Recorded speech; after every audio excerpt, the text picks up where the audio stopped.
Hello, नमस्कार। आज हम सब आपका स्वागत करते हैं ज्ञानपुर चैनल पर। हम सब शुरुआत करते हैं केमिस्ट्री से।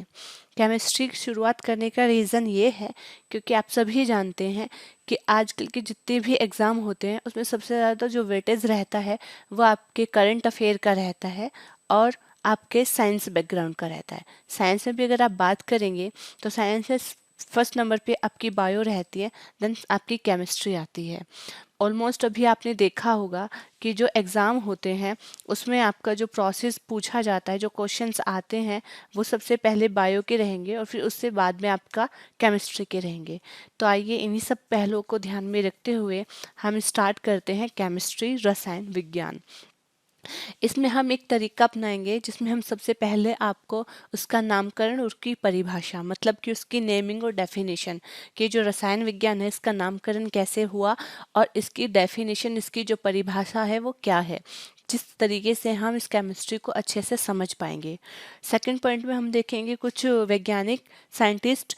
वैज्ञानिक हम आगे भी देखेंगे लेकिन ये वो एक वैज्ञानिक रहेंगे जिनके बारे में ऑलमोस्ट एग्जाम में आपसे पूछा जाता है कि किस चीज़ की खोज किसने की थी। सेकंड टाइम में हम आपका देखेंगे शब्दावली मतलब कि टर्मिनोलॉजी, जो आपके लिए बहुत ज़्यादा ज़रूरी रहेगा क्योंकि आपसे पूछा जाता है, मतलब आपको पता होना चाहिए कि आप जो सब्जेक्ट पढ़ने जा रहे हो तो उसके जो बेसिक टर्म्स हैं वो आपको आती हो। जैसे आपसे पूछ लिया जाए कि एटम क्या होते हैं, मॉलिक्यूल क्या होते हैं, मेटल्स क्या होते हैं, मतलब कि परमाणु क्या होते हैं, अणु क्या होते हैं, पदार्थ क्या होते हैं, तत्व क्या होते हैं, इन सब का आपको पता होना चाहिए।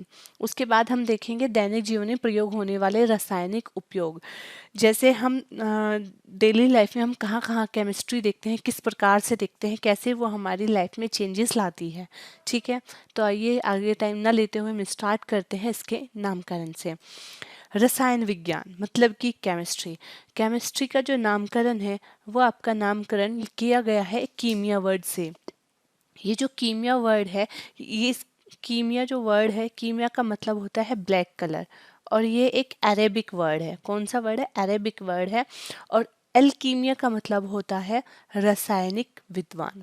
जैसे आप इंग्लिश में भी देख सकते हो कि जो वर्ड है टेकन बाय एल्कीमिया, it's drive from Arabic and its meaning whose knows chemistry, जो रसायन विज्ञान को जानता हो। एक वर्ड आपसे पूछा जाता है कि अल्केमिस्ट किसको कहते हैं, तो alchemist who knows the chemistry या हु स्टडी द केमिस्ट्री। ठीक है, अब बात हम उसकी डेफिनेशन की करते हैं। जब बात हम उसकी डेफिनेशन मतलब परिभाषा की करते हैं तो इसमें क्या आता है? रसायन विज्ञान की वह शाखा जिसमें हम पदार्थ की संश्लेषण, संगठन, गुणधर्म और अभिक्रिया का अध्ययन करते हैं वो हमारा रसायन विज्ञान कहलाता है, वो हमारे रसायन विज्ञान की परिभाषा कहलाती है। अब बात इसमें आया पदार्थ। अब पदार्थ से आप क्या समझते हैं? सबसे पहले तो आपको यही पता होना चाहिए, हमारे संसार में जितनी भी वस्तुएं बनी हैं वो हर एक किसी न किसी पदार्थ से बनी हुई हैं। तो उसमें हम वो पदार्थ है वो कैसे संश्लेषित हुआ, उसका कैसे संगठन हुआ, क्या उसके क्वालिटीज़ हैं, क्या उसके प्रॉपर्टीज़ हैं, उसकी रिएक्शंस क्या हैं, कैसे कैसे वो रिएक्शन करता है, उन सब का हम यहाँ अध्ययन करते हैं। ठीक है, उसके बाद हमारा नेक्स्ट पॉइंट आता है महत्वपूर्ण वैज्ञानिक। इसमें सबसे पहले जो मोस्ट इम्पोर्टेंट वैज्ञानिक है वो एंटोनियो लियोरिस हैं।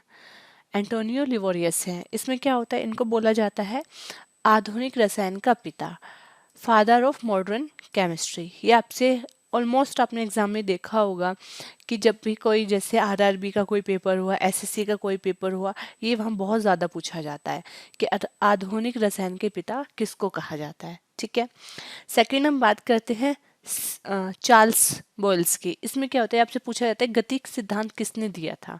जो गति के सिद्धांत है वो आपको किसने दिए थे, तो वो दिए थे चार्ल्स बॉयज ने। उसके बाद जो मोस्ट इम्पोर्टेंट है वो आपसे डाल्टन का नेम पूछा जाता है।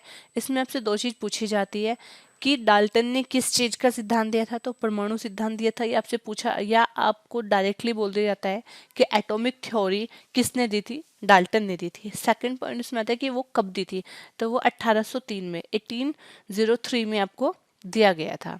उसके बाद बर्जेलियस। अब बात अगर हम बर्जेलियस की करते तो इन्होंने क्या किया था, जो हमारी आवर्त सारणी है उसमें हमारे 118 तत्व हैं फिलहाल। वैसे तो उससे ज़्यादा तत्व के एलिमेंट्स की खोज हो चुकी है, लेकिन अभी तक जो हमारी पीरियोडिक टेबल है उसमें 118 तत्व 118 तत्वों के नाम हैं। वो जो 118 तत्व हैं वो आपको उनके नाम कैसे लिखने हैं, उनके नामों का जो प्रोसेस है या किसने वो नाम दिए, तो वो आपके बर्जेलियस ने दिए। सेकंड आपका आता है जोसेफ ब्लैक। इन्होंने क्या किया था, इन्होंने आपसे CO2 की खोज की थी। मोस्ट इंपोर्टेंट क्वेश्चन है जो आपसे पूछा जाता है, CO2 की खोज किसने की थी, तो जोसेफ ब्लैक ने की थी। कब की थी, 1754 में या 1754 में। अब बात करते हैं हेनरी केवेंडिश के। इन्होंने 1766 में 1766 में H2 की खोज की थी। मोस्ट इंपोर्टेंट क्वेश्चन है, CO2 की खोज किसने की थी, H2 की खोज किसने की थी और O2 की खोज किसने की थी। ये आपसे बहुत ज़्यादा पूछे जाने वाले क्वेश्चन हैं, ठीक है। तो याद रखिएगा, H2 की खोज हेनरी केवेंडिश ने की थी, 1766 में की थी। जो विलियम सिले थे, इन्होंने O2 की खोज की थी, लेकिन अगर पेटेंट की बात की जाए तो पेटेंट किसके नाम से था, वो प्रिस्टले के नाम से था। बच्चे यहाँ सबसे ज़्यादा कंफ्यूज रहते हैं क्योंकि सबको ऑलमोस्ट प्रिस्टले याद है। तो याद रखिएगा, अगर आपसे पूछा जाता है कि O2 की खोज किसने की थी, तो आप नाम देंगे विलियम सिले, लेकिन अगर उसमें आता है कि पेटेंट किसके नाम से है तो वो आपका है प्रिस्टले, ठीक है। नेक्स्ट हमारे आते हैं मैंडलीफ। मैंडलीफ में आता है कि आधुनिक आवर्त सारणी किसने दी थी। जो मॉडर्न पीरियोडिक टेबल है वो किसने दी थी, मैंडलीफ ने दी थी। और वो कब दी गई थी, 1869 में, ठीक है। आई होप आपको यहाँ तक क्लियर हो गया होगा। नेक्स्ट हम इसकी जो इम्पोर्टेंट टर्मिनोलॉजी है वो वहाँ से स्टार्ट करते हैं। अब हम फिलहाल मैं आपको यहाँ पे इनका थोड़ा बेसिक इंट्रो दूंगी, क्योंकि जो टॉपिक हैं एलिमेंट, एटम, मॉलिक्यूल्स, पार्टिकल्स, ये सब जो है ये बहुत ज़्यादा इंपॉर्टेंट है और एग्जाम में इनसे बहुत ज़्यादा क्वेश्चन पूछे जाते हैं।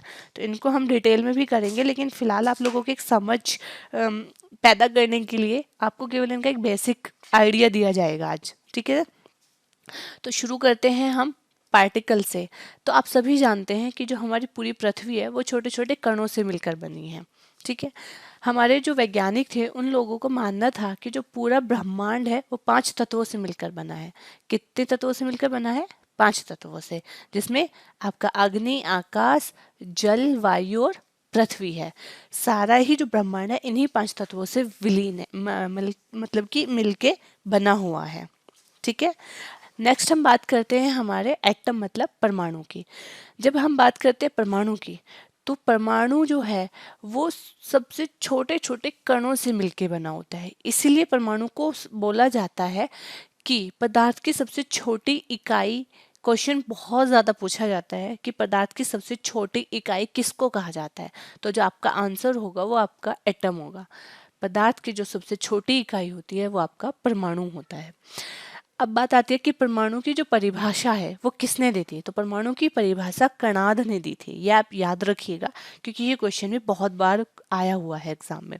जैसा कि मैंने आपको बताया कि जो परमाणु है वो छोटे छोटे कणों से मिलकर बना है, तो combination of particle is called atom. अब बात करते हैं परमाणुओं का संगठन, कि परमाणुओं का जो संगठन है वो कैसे हुआ है।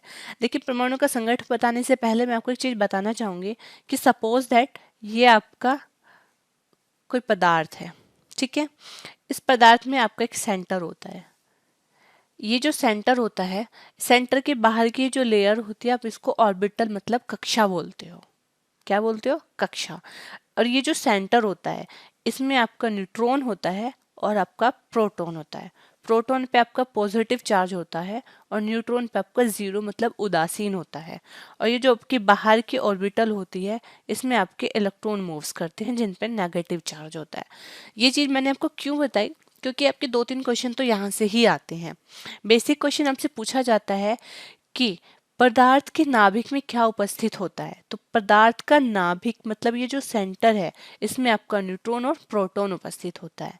एक आपसे पूछा जाता है कि जो इलेक्ट्रॉन है वो कहाँ पर उपस्थित होते हैं या कहाँ पर चक्कर लगाते हैं, कहाँ पर घूमते हैं, तो वो परमाणुओं की कक्षाओं पर घूमते हैं। कहाँ पर घूमते हैं, परमाणुओं की कक्षा में, बाहरी कक्षा में चक्कर लगाते हैं।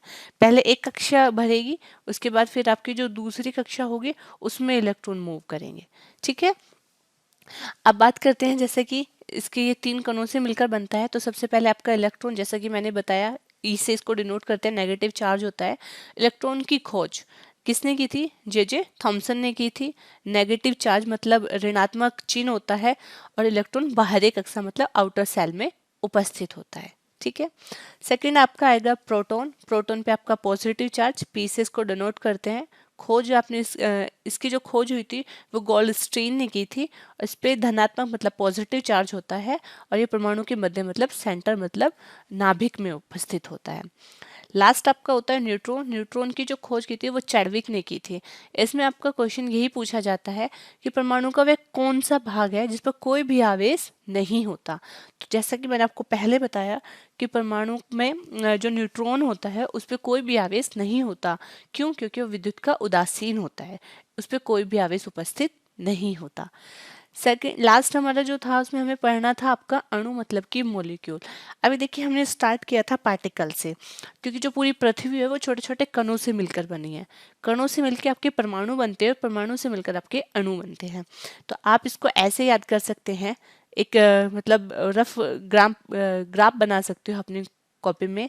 कण, कण से आपका बना परमाणु, और परमाणु से आपका बनता है अणु। ठीक है। कण होते हैं सबसे स्मॉलेस्ट जो यूनिट होगी आपकी कण होगा। कण से आपके परमाणु बनेंगे, और परमाणु से आपके अणु बनेंगे। अणु से आगे हम कल क्लास स्टार्ट करेंगे। अभी तक समय देने के लिए आपका बहुत बहुत शुक्रिया। Thank you.